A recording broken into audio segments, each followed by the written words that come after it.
Hey guys, welcome back to my YouTube channel. आज मैं भारतीय वन ज्योग्राफी का क्लास 7 है, चैप्टर नंबर 5, जिसका नाम है जलमंडल, जिसका मैं सारा क्वेश्चन आंसर करने जा रही हूँ। सो आप लोग कॉपी पेन लेके बैठ जाइए और सारा नोट करिएगा। नोट कर लीजिए या तो मतलब समझ लीजिए, बस इतना ही काफ़ी है। और जलमंडल जैसे कि जल ही जीवन है, आप लोग जानते हैं, ठीक है। ये बहुत ही इंपॉर्टेंट चैप्टर है, आप लोग ध्यान से पढ़िएगा। तो चलिए चैप्टर की तरफ चलते हैं।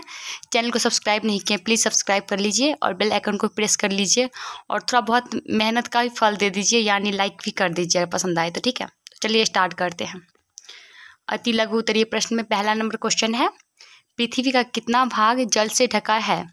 तो आंसर है 71%, यानी 71% जल से ढका हुआ है। पर पीने का पानी बहुत कम है, क्योंकि खारा पानी ज़्यादा है, यानी नमकीन पानी, महासागरीय जल ज़्यादा है, ठीक है। और दूसरा नंबर क्वेश्चन है, महासागरीय जल खारा होता है या मीठा? तो आंसर आप लोग दीजिए क्या होता है, मतलब ध्यान मत दीजिए इसके आंसर पे, आप लोग मन से दीजिए। इसका जल नमकीन यानी खारा होता है, क्योंकि आप लोग सुने होंगे नमकीन होता है महासागरीय जल, जो कि हम पी नहीं सकते। और तीसरा नंबर क्वेश्चन है, एक ऐसा झील का नाम ले जिनका जल खारा है। तो चिल्का झील, यानी महासागरीय जल तो खारा होता ही है, पर ये झील की बात हो रही है, तो चिल्का झील आंसर होगा, ठीक है। चौथा नंबर क्वेश्चन है, विक्टोरिया झील किस महाद्वीप में है? अफ्रीका महाद्वीप में है, ठीक है। ये इजिप्ट के अंतर्गत वहीं मतलब एरिया में पड़ता है विक्टोरिया झील, ठीक है। और पांचवा नंबर क्वेश्चन है, दक्षिण अमेरिका की बृहद नदी का नाम बताएं। अमेजन। और छठा नंबर क्वेश्चन है, जलमंडल की औसत गहराई कितनी है? तो 4.25 किलोमीटर। और ये सातवां नंबर क्वेश्चन है, महासागरों का सबसे अधिक विस्तार किस गोलार्ध में है? दक्षिणी गोलार्ध में। आठवां नंबर क्वेश्चन है, दो ज्वारों के बीच कितने घंटे का अंतर होता है? 12 घंटा 25 मिनट, ठीक है। नौवां नंबर क्वेश्चन है, गल्फ स्ट्रीम गर्म जल धारा है या ठंडी? तो ये गल्फ स्ट्रीम जो है गर्म जल धारा है, ठीक है।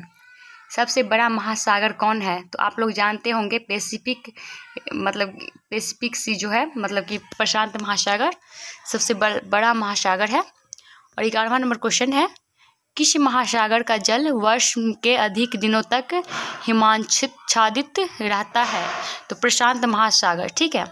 12वां नंबर क्वेश्चन है, ज्वार और भाटा में क्या अंतर है? इसका आंसर होगा, समुद्री जल का ऊपर के तरफ चढ़ाव को ज्वार कहते हैं, तथा नीचे के तरफ उतरना को भाटा या उतरना ज्वार नाम दिया जाता है, ठीक है।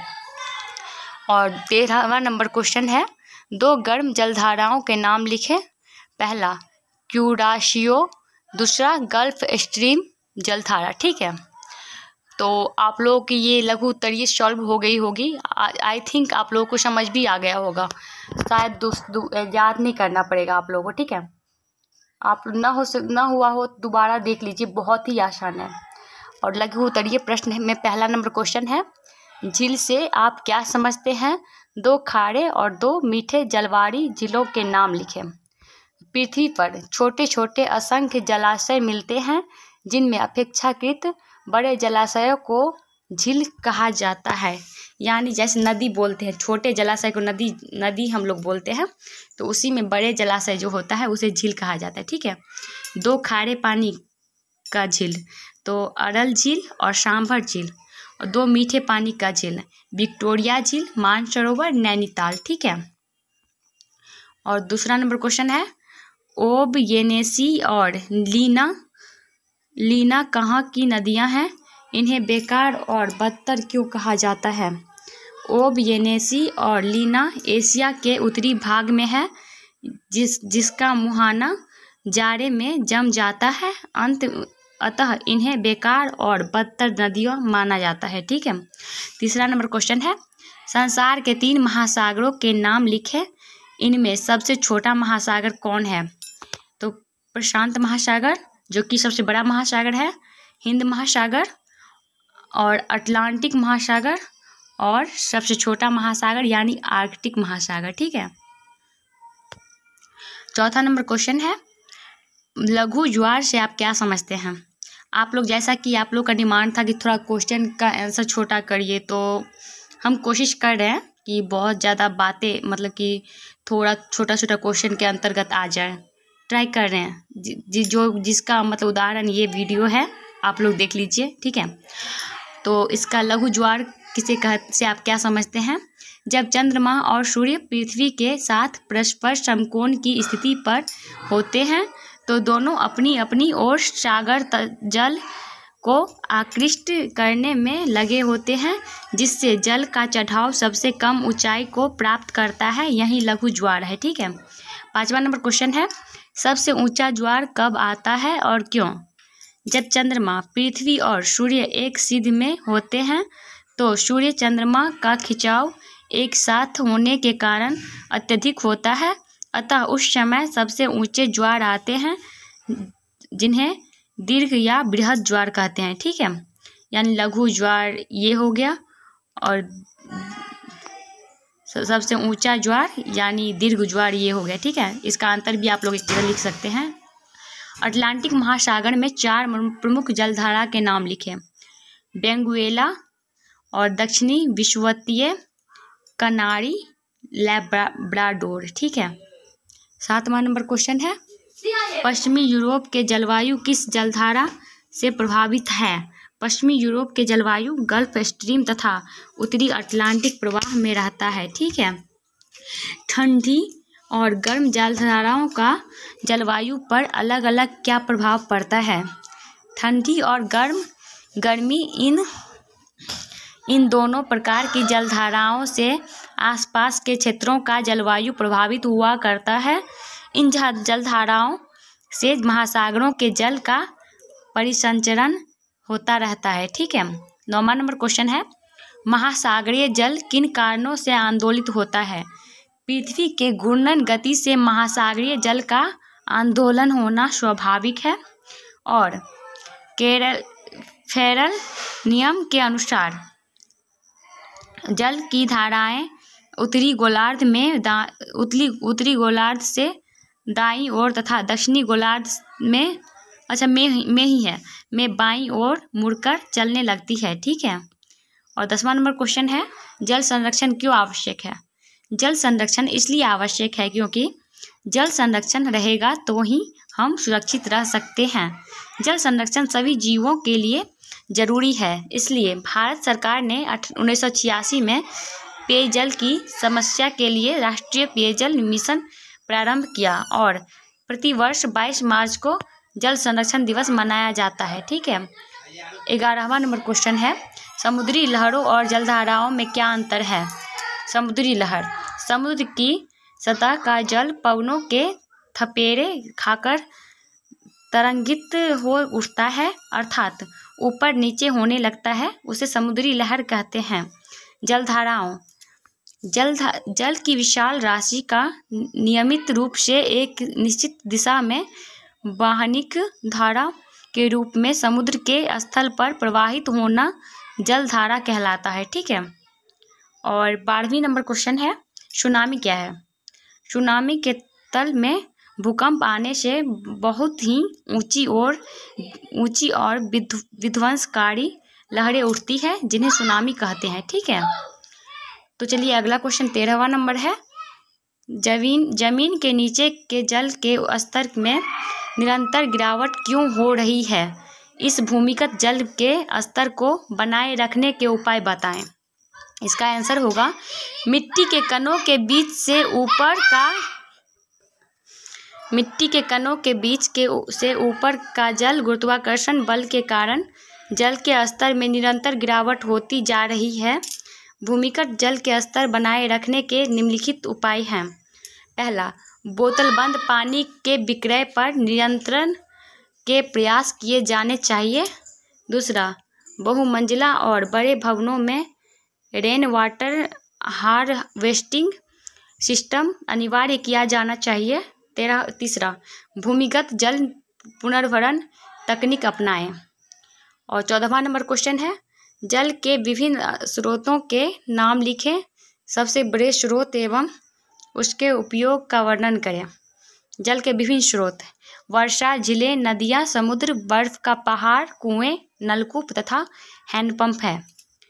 जल का सबसे बड़ा स्रोत झील तथा वर्षा का जल है। ठीक है। जल का उपयोग निम्नलिखित है: पीने के लिए, खाना पकाने के लिए, सफाई के लिए, सिंचाई के लिए, मत्स्य पालन, इमारत इत्यादि।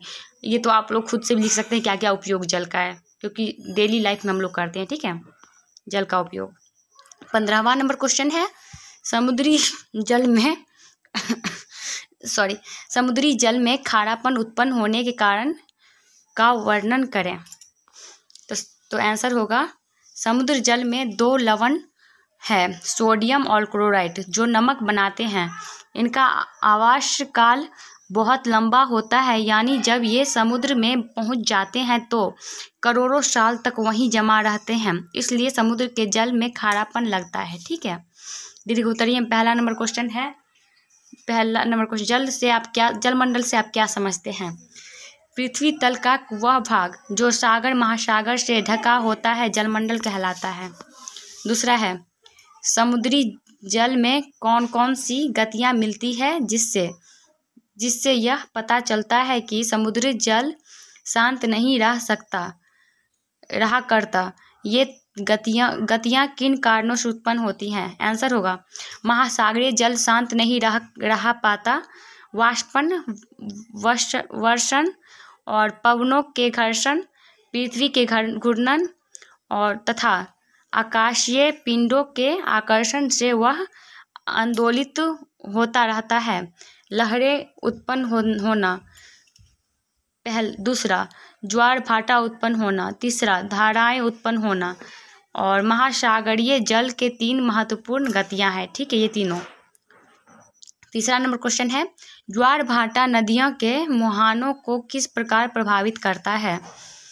ज्वार भाटा नदियों के मुहाने पर जब आता है तो उनसे गाद हटती रहती है और तटीय जल छिछला होने से बच जाता है, क्योंकि नदियों द्वारा मुहाने पर गाद, कीचड़, बालू आदि जमा करने से जल छिछला होने लगता है।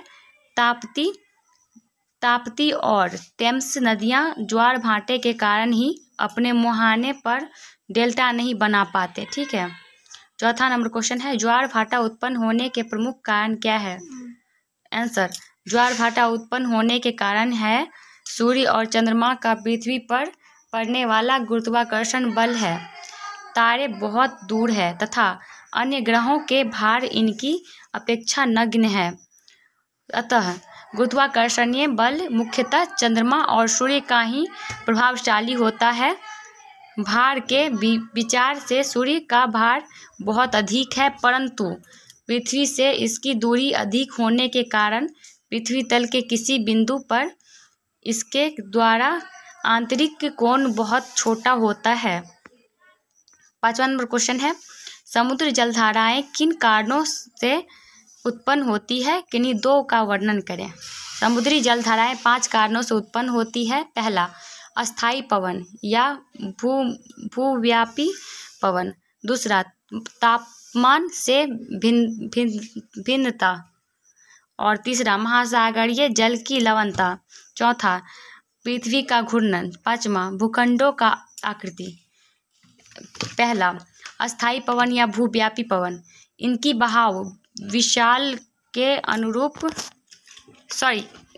इनकी बहाव दिशा के अनुरूप है। ठीक है, दिशा के अनुरूप ही महासागरीय धाराएं चला करती है। ऐसी धाराएं प्रवाह कहलाती है, जैसे उत्तरी अटलांटिका प्रवाह। ठीक है। दूसरा है पृथ्वी का घूर्णन। पृथ्वी की घूर्णन गति से महासागरीय जल को गतिशील होने स्वाभाविक है। ठीक है। और फेरेल नियम के अनुसार जल की धाराएं उत्तरी गोलार्ध में दाईं ओर तथा दक्षिणी गोलार्ध में बाईं ओर मुड़कर चलने लगती है। ठीक है। और 6वां नंबर क्वेश्चन है, जल संरक्षण के उपाय का वर्णन करें। जल संरक्षण के उपाय निम्नलिखित है। पहला, जल संरक्षण के लिए स्वयं भी जागरूक हो और अन्य लोगों को भी जागरूक करें, यानी अवेयरनेस। ठीक है। दूसरा, जल का दुरुपयोग ना करें। ठीक है। तीसरा, भूमिगत जल का दोहन को कम करें। चौथा, जल को प्रदूषित होने से बचाने का प्रयास करें। पाँचवा, नल से बहते बेकार जल को रोकने के लिए आवश्यक प्रबंध करें। 7वां नंबर क्वेश्चन है, पृथ्वी के जल के वितरण का वर्णन करें। पृथ्वी पर पर्याप्त जल होने पर भी जल संकट क्यों उत्पन्न हो रहा है? इसका आंसर होगा, पृथ्वी पर पानी वितरण। पृथ्वी के वायुमंडल और परत में अधिकांश पानी महासागर के नमकीन समुद्री जल से आता है, जबकि ताजे पानी का कुल 2.5% हिस्सा होता है। पृथ्वी पर पर्याप्त जल होने के पर जल संकट आने का प्रमुख कारण है नदियों, तालाबों तथा कुओं में पानी का अपने निश्चित मात्रा से ज़्यादा होना, क्योंकि जब पानी ज़्यादा हो जाता है तो शहर के सभी इलाकों में फैल के सभी का नुकसान, जान माल की क्षति होता है, जिससे बाढ़ कहते हैं। ठीक है। 8वां नंबर क्वेश्चन है, ज्वार भाटा से क्या लाभ और हानि है? ठीक है। आंसर, उच्च ज्वार मछली पकड़ने में भी मदद करते हैं। उच्च ज्वार के दौरान अनेक मछलियां तट के निकट आ जाती है। इसके फलस्वरूप मछुआरे बिना कठिनाई के मछलियां पकड़ पाते हैं। कुछ स्थानों पर ज्वार भाटा से होने वाले जल के उतार चढ़ाव का उपयोग उत्पन्न करने के लिए किया जाता है। ज्वार भाटा से हानि, ज्वार भाटा के कारण लहरों की विपरीत दिशा में जाने पर जहाज़ों को परेशानी होती है। दूसरा, ज्वार भाटा के कारण समुद्र के तटीय और निचले इलाकों में पानी भर जाता है और बाढ़ जैसी स्थिति उत्पन्न हो जाती है। तो यहीं पे हमारा वीडियो समाप्त होता है। इससे पहले का चैप्टर मतलब पहला, दूसरा, तीसरा, चौथा सारा वीडियो अवेलेबल है इस चैनल पे। प्लेलिस्ट में जाइए और 7 क्लास में के नंबर पे जाइए और सारा वीडियो आपको मिल जाएगा। साइंस का भी थोड़ा वीडियो है, कंप्लीट नहीं हुआ साइंस का चैप्टर, और 6 क्लास का भारती 1 का सारा साइंस का कंप्लीट हो चुका है 19 तक। ठीक है, तो आप लोग जाइए, एंजॉय कर लिए और अपने पढ़ाई और फैमिली का ध्यान अच्छे से रखिए। बाय।